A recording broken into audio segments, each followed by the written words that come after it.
जय हिंद साथियों, स्वागत है आप सबका विद्या विहार के यूट्यूब चैनल पर, जहां हम लोग प्रतिदिन Bihar special current affairs discuss करते हैं और साथ ही राष्ट्रीय, अंतर्राष्ट्रीय और खेल से संबंधित भी करंट अफेयर्स डिस्कस करते हैं, जो कि बिहार के प्रतियोगिता परीक्षाओं के लिए काफ़ी महत्वपूर्ण होती है। तो चलिए आज का करंट अफेयर्स डिस्कस करते हैं।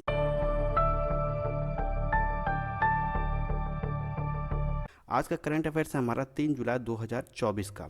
तो सबसे पहले अंतर्राष्ट्रीय खबरों को डिस्कस कर लेते हैं। विदेश मंत्री डॉक्टर एस जयशंकर कजाकिस्तान के अस्ताना पहुंचे, जहां उन्होंने संघाई सहयोग संगठन शिखर सम्मेलन में प्रधानमंत्री नरेंद्र मोदी की प्रतिनिधित्व और भारतीय शिष्टमंडल का नेतृत्व करेंगे।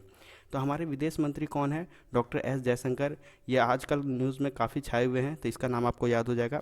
ये कजाकिस्तान का अस्ताना पहुंचे, जहां पे क्या हो रहा है, संघाई सहयोग संगठन शिखर सम्मेलन हो रहा है। अब वहाँ पहुँचने के बाद इनका वहाँ पे स्वागत किया गया। कजाकिस्तान के उप विदेश मंत्री अलीबेक बाकायेव ने डॉक्टर जयशंकर के आगमन पर उनका स्वागत किया। तो यहाँ पे एक नाम आ रहा है, आपको देखने को मिल रहा होगा, अलीबेक बाकायेव। ठीक है, ये कौन है? ये कजाकिस्तान के उप विदेश मंत्री हैं। तो यहाँ से भी एक सवाल बन जा रहा है। आगे देखिए, विदेश मंत्री ने कल कजाकिस्तान के उप प्रधानमंत्री और विदेश मंत्री मूरत नरटलू से मुलाकात की। यहाँ पे दूसरा मंत्री का नाम आ रहा है, कौन? कि जो जयशंकर हमारे हैं, वो कजाकिस्तान के उप प्रधानमंत्री और साथ ही जो विदेश मंत्री हैं वहाँ के, उनका नाम है मूरत नरटलू से भी मुलाकात की। इससे भी एक सवाल यहाँ पे बन जाएगा। नेक्स्ट पॉइंट देखिए, विदेश मंत्री एस जयशंकर ने अस्ताना में रूस के विदेश मंत्री सरगेई लावारोव से भी मुलाकात की।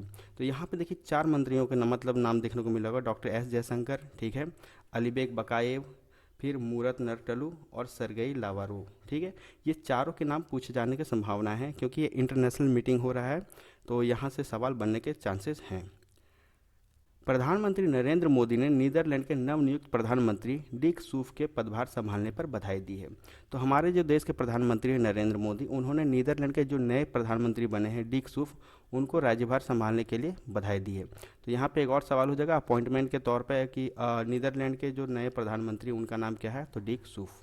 तो इसलिए ये करंट अफेयर्स में मेंशन किया गया है। ब्राज़ील के रियो ग्रांडे डो सुल में बाढ़ और भूस्खलन के कारण लगभग 180 लोगों की मौत हो गई है और अभी भी बहुत सारे लोग लापता है। जिस 33 लोगों की काउंटिंग आई है, तो अभी बहुत सारे लोग लापता है। ये कहाँ की घटना है दोस्तों? ब्राज़ील के रियो ग्रांडे डो सुल में। ठीक है, वहाँ बाढ़ और भूस्खलन के कारण काफ़ी तबाही आई हुई है। श्रीलंका में तीर्थ यात्रियों के लिए मन्नार में मधु श्राइन में पारगवन घरों का निर्माण के लिए भारतीय अनुदान के तहत अतिरिक्त धनराशि का आवंटन की गई है।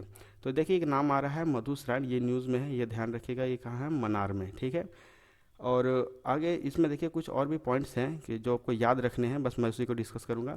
श्रीलंका में भारत के उच्चायुक्त संतोष झा, इनका नाम याद रखिएगा। और शहरी विकास एवं आवास मंत्रालय में जो सचिव हैं श्री WS सत्यानंद जी ने परियोजना से संबंधित तौर तरीकों को औपचारिक रूप देने के लिए कल राजनीतिक पत्रों पर हस्ताक्षर किए।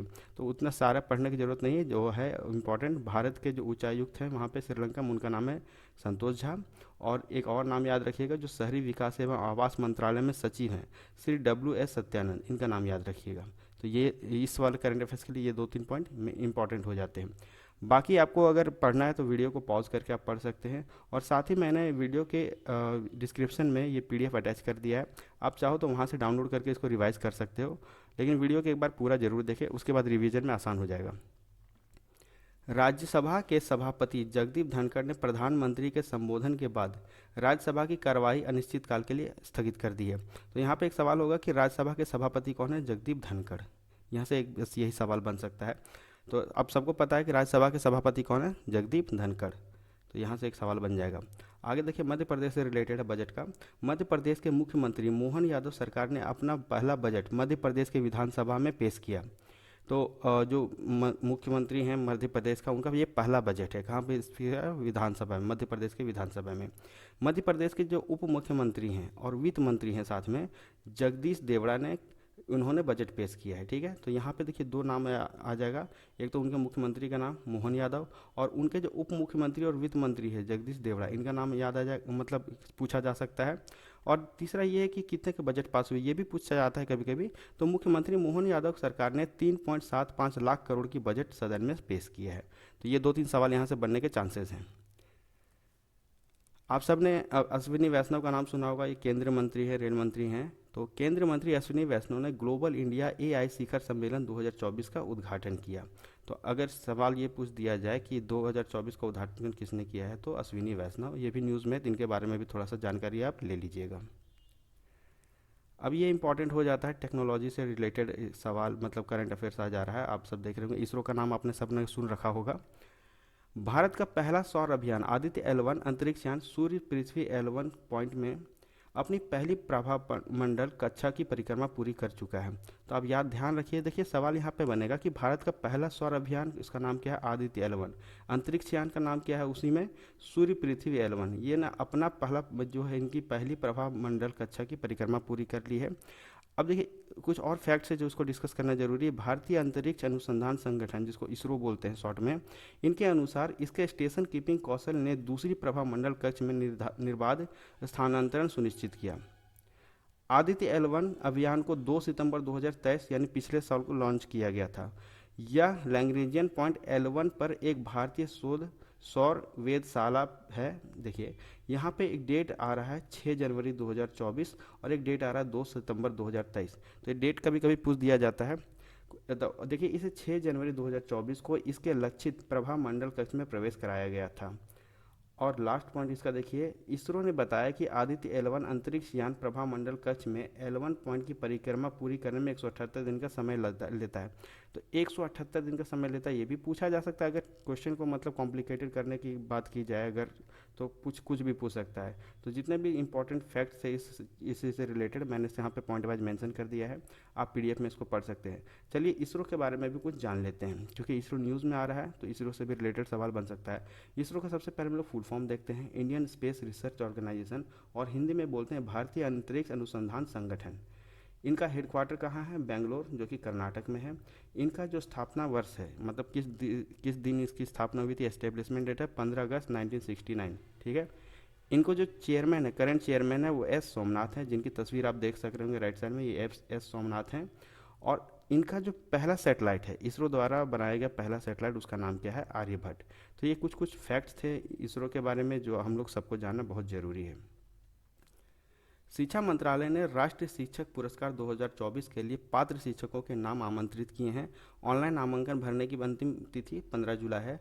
मंत्रालय ने कहा कि इस वर्ष जिलों, राज्यों और राष्ट्रीय स्तर पर 3 चरणों की प्रक्रिया के माध्यम से कुल 50 शिक्षकों का चयन किया जाएगा। और इनको जो पुरस्कार मिलेगा, ये दिल्ली में राष्ट्रपति जो हमारी हैं द्रौपदी मुर्मू, उनके द्वारा प्रदान की जाएगी। तो जो भी शिक्षक इच्छुक हैं इस पर अप्लाई कर सकते हैं। अब रही हमारे पड़ोसी राज्य की बात, झारखंड की, तो वहाँ पे आप जानते होंगे कि आए दिन मतलब सरकार बदलते रहती है। तो अभी जो उनके सरकार थे, मतलब उनके जो CM थे चंपई सोरेन, उन्होंने कल इस्तीफा दे दिया है और उनके बदले हेमंत सोरेन झारखंड के नए मुख्यमंत्री होंगे। चंपई सोरेन ने राज्यपाल को अपना क्या किया है, इस्तीफा दे दिया है। अब ये नए CM कौन से होंगे, दोबारा कौन होंगे, हेमंत सोरेन।